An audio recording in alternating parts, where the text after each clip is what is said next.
Wow, nobody mentioned that the lights are directly in your eyes. I can't see you, but you can see me, hopefully.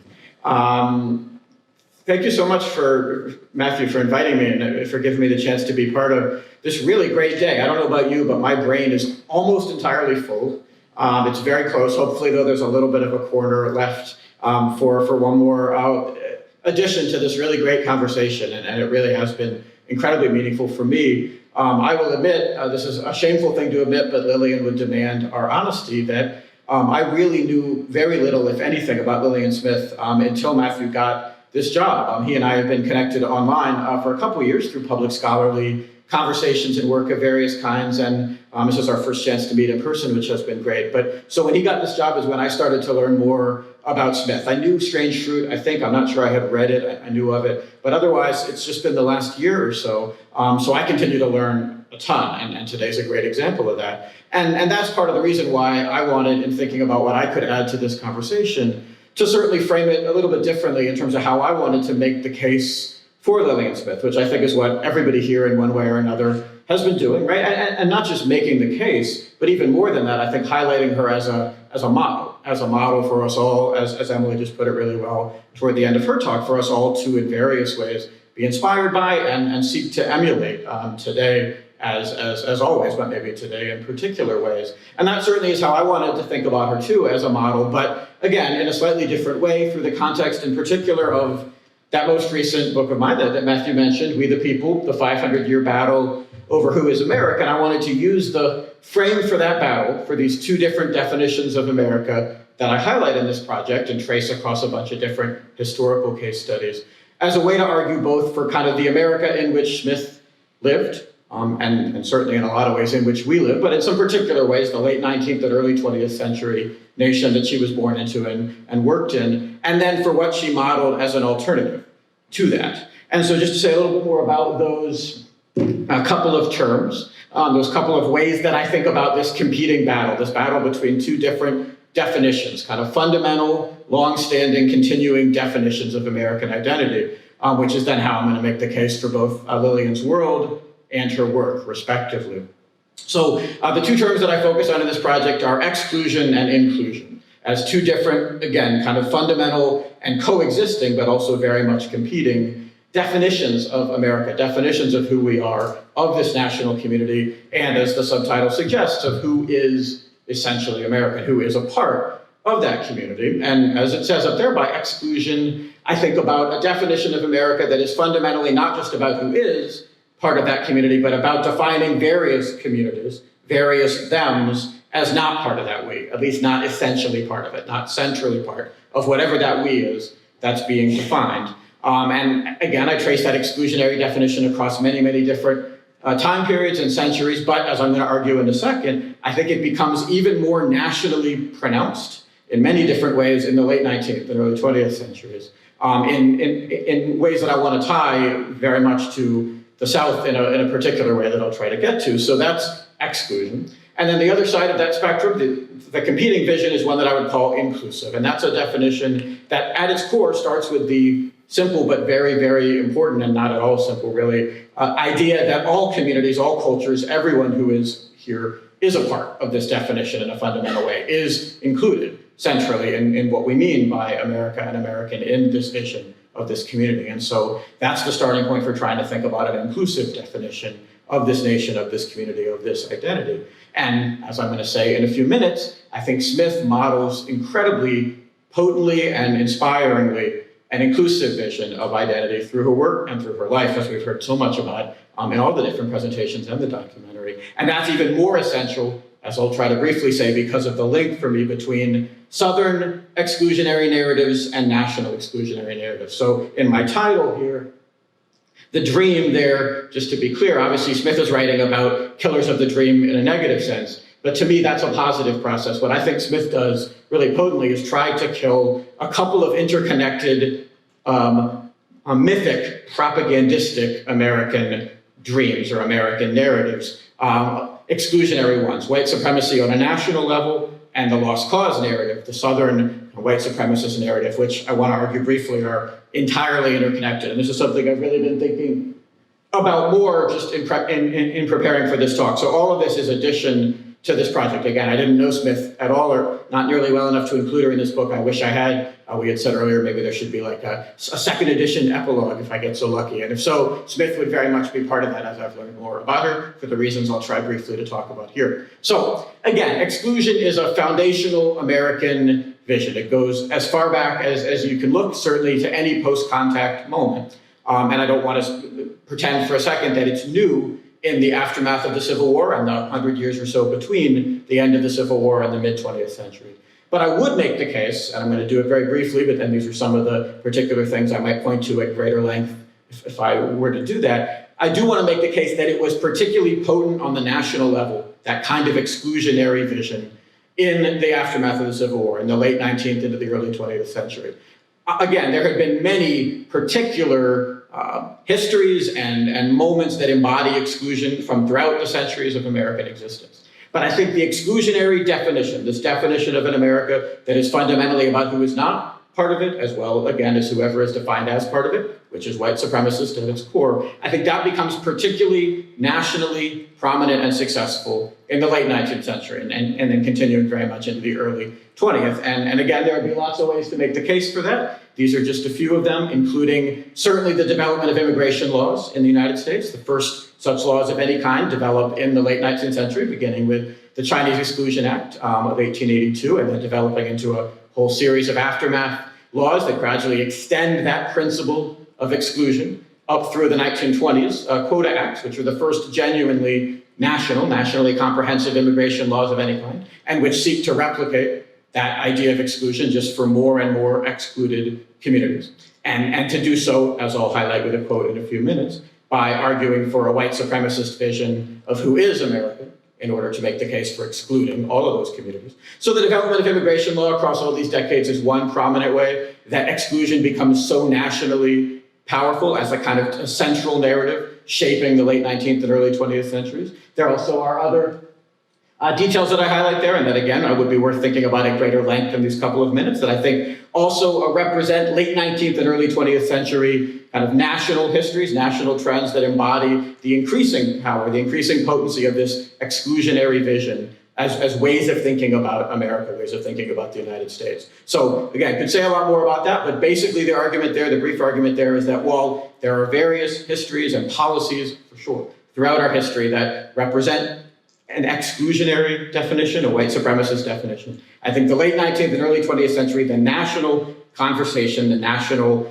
our national narratives, our collective narratives of American identity come to be more and more fully shaped by exclusion. And again, the development of immigration law at all in that era is certainly one striking example of that, but there are various ways to make that case and to think about this increasing prominence of an exclusionary vision, really culminating in a lot of ways in the 20s and 30s with things like those first comprehensive national immigration laws and with a variety of other complementary policies and histories that unfold, including some of those exclusions and violent exclusions that I highlight up there as well. So there, if we start there, and I am starting there, that this is a moment of particularly prominent development of this kind of exclusionary national narrative, exclusionary national definition. There would be lots of ways to make the case for why, for what might be factors that make that particularly pronounced in the late 19th and early 20th centuries.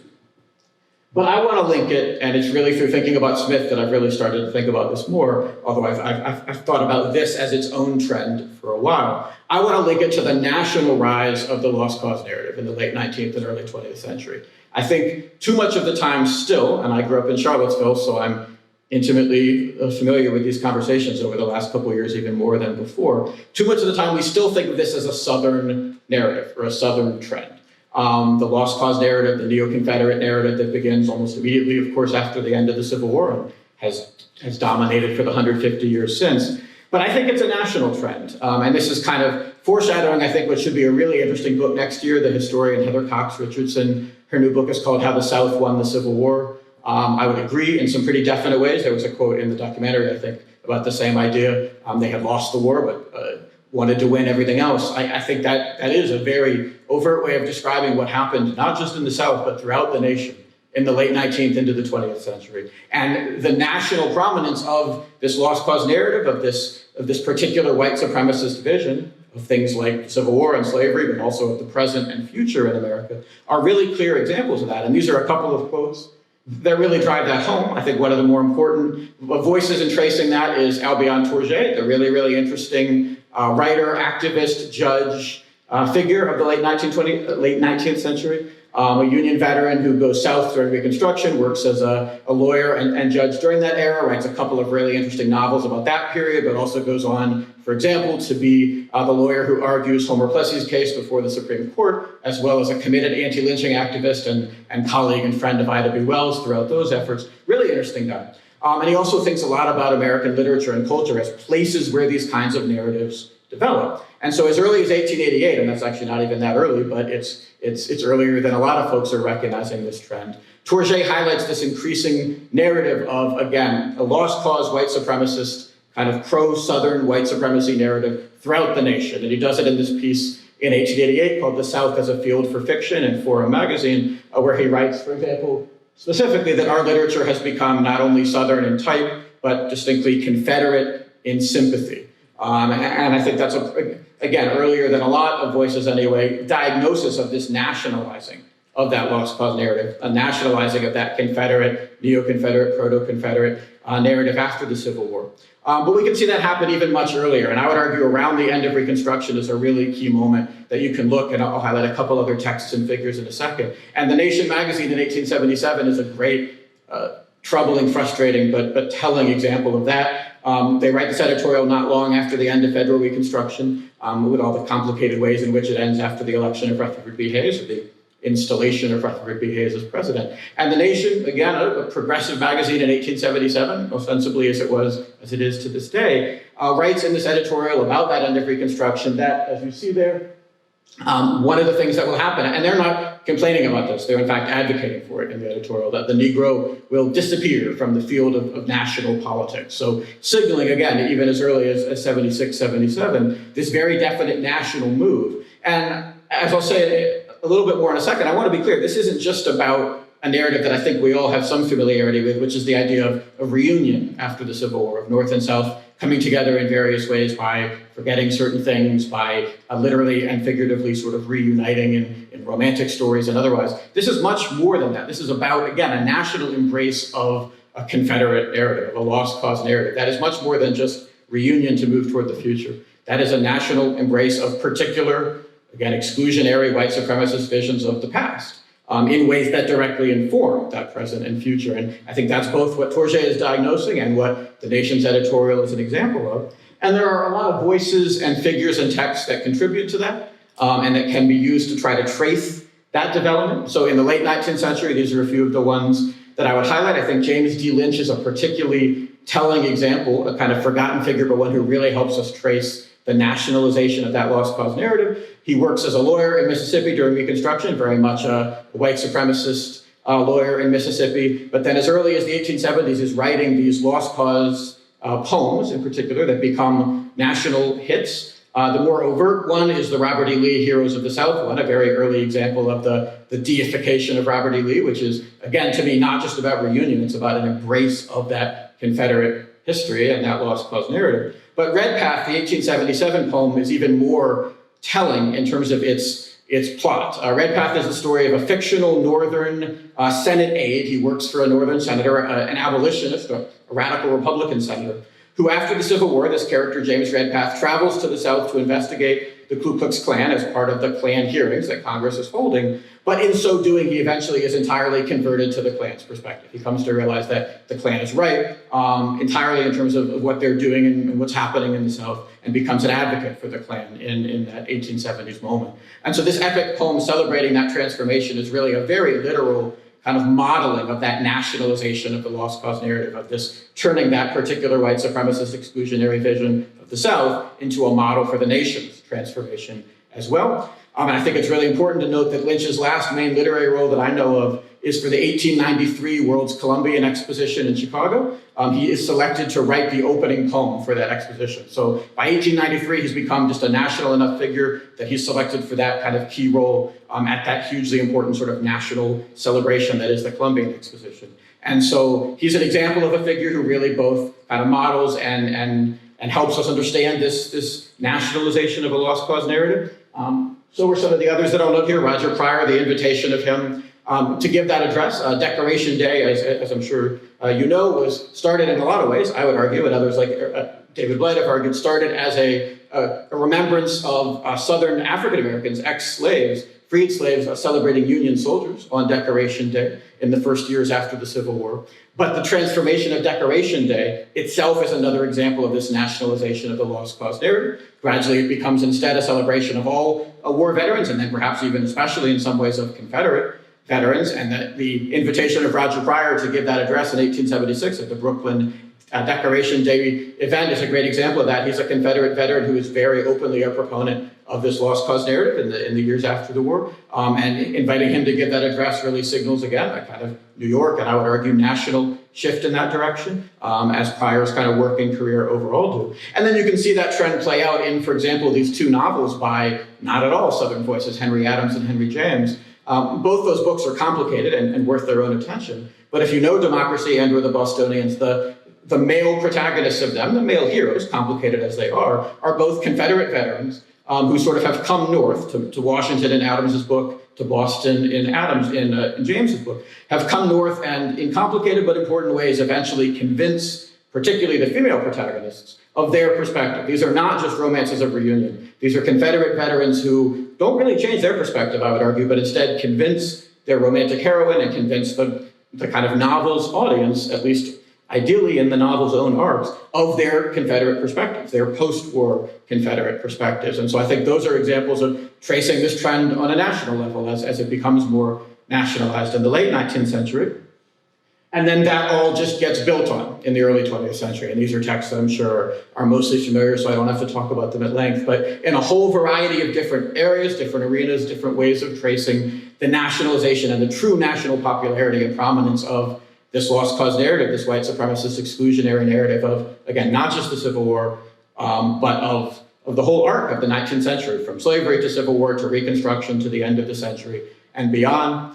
And I think it's worth noting, for example, the intersections of them, not just their individual identity, but the intersections of them. So, for example, Thomas Dixon writes this trilogy of novels, basically heroizing, lionizing the Ku Klux Klan, the Klansman novels, Klansman trilogy as it's usually known. Those novels of Thomas Dixon's are turned directly into the material for Birth of a Nation, the kind of first really spectacular blockbuster film that does various things and of course is very technically groundbreaking, but that ends, as you know if you've seen it, with a heroic Ku Klux Klan ride to save our white heroes, stop the African-American villains and their evil northern allies.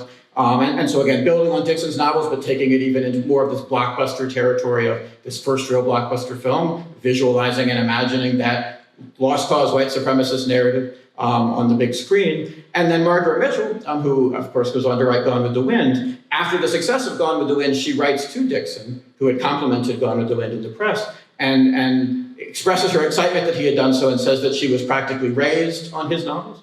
And really sees them as hugely influential in her own vision of things like, again, the Civil War and Reconstruction and these narratives of the past. And Gone with the Wind features also a heroic Ku Klux Klan ride. It sometimes gets overlooked, I think, in thinking about that novel, but in the second act, the very, very troubling lost cause white supremacist narrative of Reconstruction that is the second half of Gone with the Wind. There's a central Ku Klux Klan ride after Scarlett has been attacked by a black and white pair of criminals. And all the main male figures in the novel participate in that Klan ride, Rhett Butler, Ashley Wilkes, and others, to defend Scarlett's honor. And Rhett Butler's transformation in particular is really another example of the kind of nationalization of this lost cause narrative. As you know, if you know that story, Rhett is a critic of the South before the Civil War. He sees himself as not at all aligned with that perspective. But after the war, he comes increasingly to side with that neo-Confederate lost cause perspective. We meet him in jail during Reconstruction because he has shot a black man who was uppity to a white woman, and what else is a Southern gentleman supposed to do, as Rhett puts it to Scarlett. And by the end of the novel, he's leaving Scarlett to go in search of the old ways, he says, because that's the only place where he can feel at home anymore. So Rhett, his own transformation in that novel really embodies the kind of power of this lost cause narrative after the war that Mitchell writes in the most popular novel of the first half of the 20th century, particularly that second half of it, writes large for this incredibly large audience that then obviously sees the film as well. So those are just a few of the ways of thinking about the continued development and power of this lost cause, exclusionary, white supremacist narrative, not just in the South, but again, on the national level, national popular culture, nationally prominent texts and figures, scholarly ones, film ones, literary ones, and others. And I think it's certainly important that it's that era when virtually all of the Confederate memorials that have been such a source of debate over the last few years are built. And Charlottesville's a great example, right? Those memorials were built in the early 1920s, the statues to Lee and Jackson that have torn apart my hometown so fully over the last few years, or have been the source of the tearing apart by neo-Nazis and other exclusionary figures. But again, that those statues are built in the early 20s as another reflection, and they're built all over the country. And in that era, really, the early 20th century, again, not as an immediate Civil War memory, but as a reflection of the continued development and prominence of this exclusionary lost cause, white supremacist narrative through the late 19th and really even more potently in all these different arenas into the early 20th century. So again, all of those are things that are worth saying a lot more about. But my basic argument there then is that this is not just the era when exclusion becomes particularly nationally prominent in so many ways, but that I don't think you can separate that process from this process. That in fact, I think they are intimately intertwined. That the fact that the lost cause narrative becomes so nationally prominent, this particularly exclusionary narrative of history and community and identity, I think is not only concurrent with the development of these national exclusions, but is one way to think about why and how this happens, that these are two sides of the same coin, and that in fact, in some ways, the South and this Southern lost cause white supremacist perspective is helping drive this national move, this nationalization of that perspective, distinctly Confederate in sympathy. I think that's a way to describe much of American society and culture, at least in these particular ways by the 1920s and 30s, and these are a couple of intertwined ways of thinking about that. And if that's the case, then it makes it that much more inspiring to think about Lillian Smith beginning to write, developing her writing and voicing career in so many ways in that moment and out of that moment, and modeling such a different perspective. First of all, highlighting, as everybody has said today so well, highlighting those flawed and destructive narratives and dreams or myths, and then modeling something very different. So for the last couple minutes, while recognizing, first just a couple, if you weren't convinced yet, a couple more examples of the intersection of these narratives. So one huge set of exclusionary narratives in the early 20th century are anti-Filipino narratives, which developed from about the turn of the century, while the US is not coincidentally occupying and at war with the Philippines, as it would be until about 1916, and then culminating in things like massacres, the 1930 Watsonville, California massacre, and the 1930s anti-Filipino exclusionary laws. But this is one of the very earliest images of that exclusion from 1899 in the Boston Sunday Globe, my hometown paper now, and you can see the intersection of both anti-African American exclusionary perspectives and anti-Filipino ones, right? Literally the imagery of that cartoon in the Boston Sunday Globe brings those two things together, anti-African American and anti-Filipino exclusionary narratives, modeling how they can be used in tandem to make this kind of exclusionary case. And then I mentioned it before, there's the quote from South Carolina Senator Allison Durant Smith on the floor of the Senate arguing for the 1924 Quota Act, that first genuinely comprehensive national immigration law. And Smith's quote is telling and so 2019 for a lot of reasons, but the thing that I would always particularly highlight is the way that he makes the case for why this kind of exclusion is necessary because of this idea of the stock that has characterized us. Thank God we have in America perhaps the largest percentage of pure, unadulterated Anglo-Saxon stock. And it is for the preservation of that splendid stock that has characterized us. That's that exclusionary definition in a nutshell, right? That splendid stock that has characterized us. Now, it's particularly, I think, telling that a South Carolina senator can think for a second that there's any such thing as pure anything, any identity, any community, much less pure Anglo-Saxon stock, right? And in fact, that much more because he comes from a state where, of course, even just if we think that the racial communities are separated, which they never in any full way had been, they're present. Right? So he has to dismiss, for example, the entire African-American community of his state in order to make a statement like that, as well as obviously the long history of both multi-ethnic and multiracial communities and connections between combinations of, mixtures of those communities. But that's it. It's that phrase, pure, unadulterated Anglo-Saxon stock that is characterized. That's the heart of the lost cause narrative, preserving that stock, that mythic, constructed, false idea, and it's the heart of national exclusions, certainly arguments for national immigration exclusion. And I think the slippage between those two is exactly the point, that the argument for exclusion, both Southern and national, depends on that myth, depends on that idea of this pure Anglo-Saxon identity of America. Constructed, false, Anglo-Saxon isn't even pure on its own terms, right? It's a mixture of ancient European cultures. I'm an Americanist, but I know that much.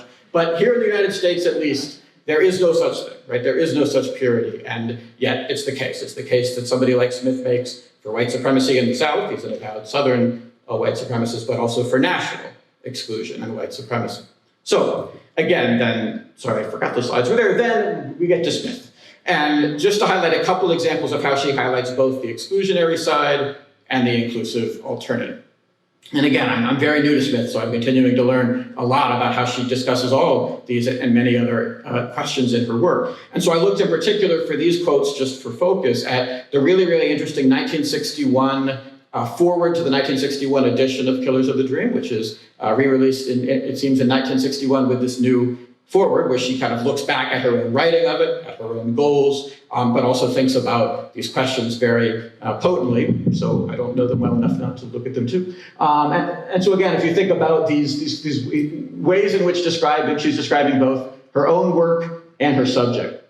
And so that first quote, for example, I had to find out what life in a segregated culture had done to me. Again, I think it's easy, but entirely wrong to say that that would apply in any particular way to just the South. Obviously, the South had its own particular version of segregation, of course. But not only was the entire nation segregated in a whole variety of ways, of course, in 1949, including all the effects of redlining and sundown towns and all the other sides of national segregation. But again, the exclusionary narrative is a segregating narrative. That is the goal of it.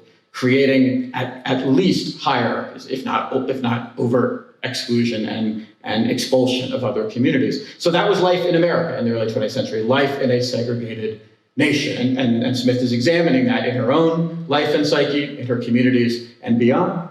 And then she diagnoses that in a couple different ways in that prologue as well. I think that second quote is about as good a summation of where we are in 2019 as I can imagine. For the sake of a mythic belief in the superiority of their whiteness, they are willing to drag us to the edge of destruction because they have lost touch with reality. And again, if you think then about that idea of that essential definition, that essential vision, a mythic, as she notes, both with the word and with the scare quotes, but so potent as a force in driving all of these kind of moves. Again, not just regionally, but nationally. And then how much that's also a vision of the past.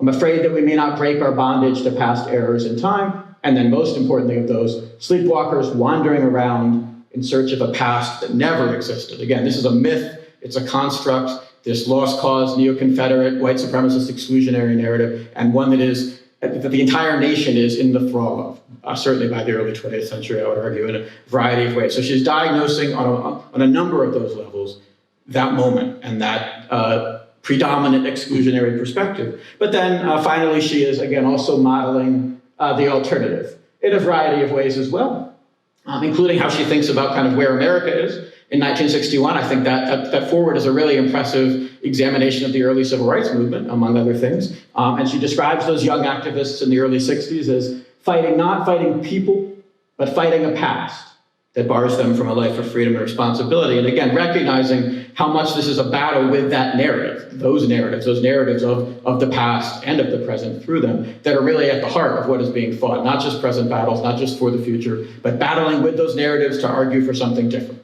and to model something different. She highlights in the epigraph, or the little dedication of that book, she highlights her parents' role in that in terms of her own life, noting of them that they were in touch with wholeness, even though reared in a segregated culture. And again, she doesn't put it in the terms that I would, but I think that is precisely the idea of inclusion versus exclusion, wholeness versus segregation, seeing a community that is whole, that is composed of all that is part of it, as difficult and challenging as that is, psychologically, emotionally, collectively, etc. And not only working for that wholeness, but seeing it as the starting point, in touch with it. That to me is the idea of inclusion, is defining a community in that way. Whole doesn't mean easy. It doesn't mean everything is just working together in a kumbaya way, but it means whole, it means present, all part of it. If that's the starting point, that's what inclusion means, then the fight proceeds from there, rather than segregated, rather than divided, exclusionary, as the starting point for that definition. So I think tracing that as part of her own lineage and heritage really makes the case for why she's arguing for it and writing about it as well. And then toward the end of that foreword, she diagnoses this as our big problem in this mid-20th century moment. How to make a related whole, how to make into a related whole the split pieces of the human experience. And optimistically, as so many people have said, optimistically, it is man's nature to create relationships that can span the brokenness. And again, as we've heard, she's thinking about this psychologically, emotionally, personally, in terms of gender and sexuality, many, many different threads. But to me, fundamentally, what she's also modeling is thinking about community that way.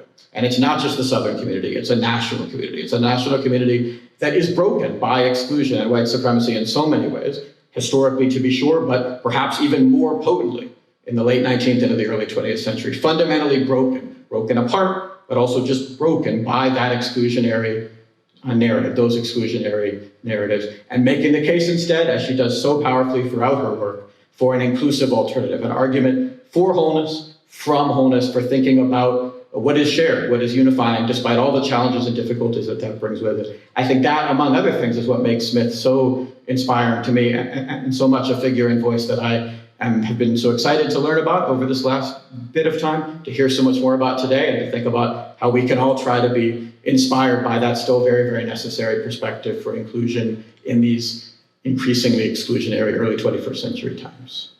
Thanks.